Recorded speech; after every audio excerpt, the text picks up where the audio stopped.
নতুন প্রজন্মের এখন যারা আধুনিক ডিভাইসে গান শুনছেন তারা কি জানেন এই কলের গানের কথা? অথচ তাদেরই বাপদাদাদের গান শোনার একমাত্র মাধ্যম ছিল এই কলের গান।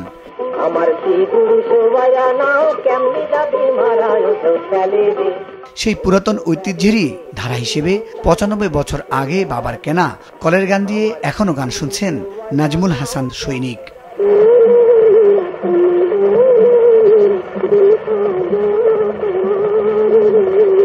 প্রযুক্তির উৎকর্ষতায় গান শুনতে tape recorder, VCR, CD, DVD সহ পুরাতন অনেক মাধ্যম হারিয়ে এখন স্মার্ট মোবাইলের দাপট। ইন্টারনেটের এই যুগে সোশ্যাল সাইটে গিয়ে চাইলেই নতুন পুরাতন যে কোনো গান দেখতে ও শুনতে পান দর্শক শ্রোতারা।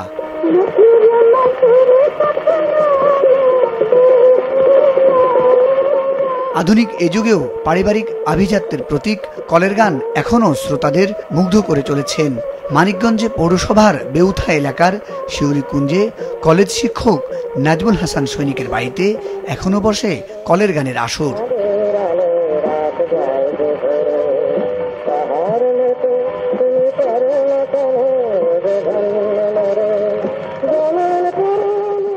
সযত্নে রাখা ৯৫ বছর আগে বাবার কেনা ইংল্যান্ডের তৈরি হিজ মাস্টার ভয়েস কলের গানটিতে পাথরের রেকর্ডে লোহার পিন বসিয়ে স্পিনে দম দিলেই বেজে ওঠে গান, মুগ্ধ করে শ্রোতাদের।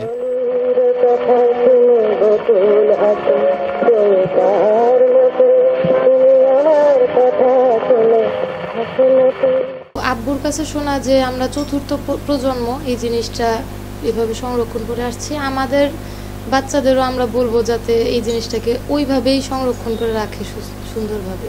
শুধু যে যন্ত্রটা দেখা তা না, যন্ত্রটার মধ্যে থেকে যে সুন্দর একটা আওয়াজ যে আমাকে যে আনন্দ দিচ্ছে, সেই আনন্দটা আমি এখানে এসে আজকে আমার জীবনের প্রথম এই ফিলিংসটা আমি নিতে পারছি। আব্বাস উদ্দিন, লতা মঙ্গেশকর, হেমন্তের গান সহ মোট ৫০টি রেকর্ড রয়েছে তার সংরক্ষণে। দাদা থেকে শুরু করে ৫ প্রজন্ম শুনছে এই গান। একই কথা বারবার বলাকে ভাঙা রেকর্ড বাজানোর প্রবাদটিরও জন্ম হয়েছে এই কলের গানের রেকর্ড থেকেই, এমনটি বলছেন নাজমুল। কলের গানের কণ্ঠস্বর এতটাই অবিকৃত ছিল যে মনে হতো শিল্পীর সামনে বসেই শুনছে এই গান। ১৯৩০ সালে ইন্ডিয়ান রানাঘাটে চাকরি করার সময় নাজমুলের বাবা এটি ক্রয় করেন। সেখান থেকে শিক্ষক হিসেবে মানিকগঞ্জে আসার সময় তিনি এটি নিয়ে আসেন সাথে করে। যারা বেশ সফিস্টিকেটেড মানুষ তাদের বাড়িতেই কলের গান বা গ্রামোফোন থাকতো এবং তারা উপভোগ করতো গান। এতদিন আগের রেকর্ড যে এখনো যে গানটা ঠিক আছে এটা একটা অবিশ্বাস্য, এবং অন্য কোনো